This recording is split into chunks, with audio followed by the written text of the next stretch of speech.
Ria Films presents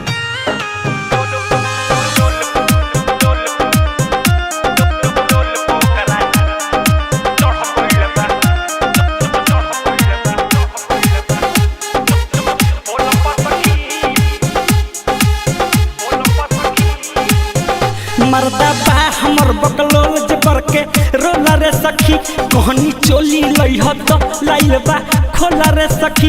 मर्दा बा हमर बकलोल जबर के रोला रे सखी कहनी चोली लइह तो लाइल बा खोला रे सखी। तमरो नीलोल पोकरा तमरो नीलोल पोकरा तमरो नीलोल पोकरा चढ़ गइल बा पोल पर सखी मरो नीलोल पोकरा चढ़ गइल बा पोल पर सखी। म्यूजिक बाय डीके दीवाना डीके दीवाना रीगा सीतामढ़ी।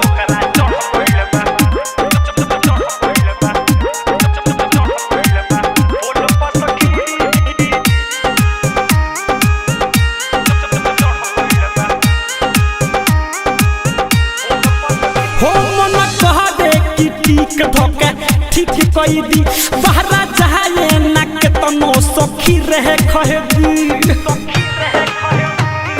रहे सखी। हो मन कह दे कि ठीक धोके ठीक कई दी बहरा चाहे ना के तनो सखी रहे खहेदी।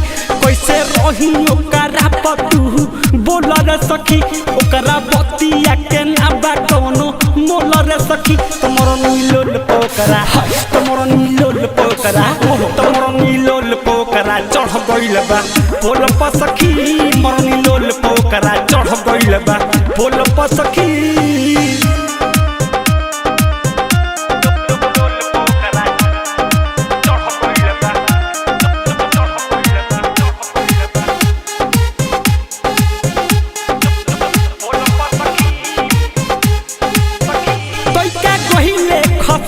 जब रहत रहले राइटर थारू तो साचे कहत रहले बड़ा गजल हो तैका कहिले खसक जब रहत रहले राइटर थारू तो साचे कहत रहले बिगी पीटो तावे इज्जत के ढोल रे सखी धके लामा कइले रहे जवन गोल रे सखी। तमरो नीलोल पोकरा तमरो नीलोल पोकरा तमरो नीलोल पोकरा चढ़ गइल बा पोल पर सखी मरो नीलोल पोकरा चढ़ गइल बा पोल पर सखी।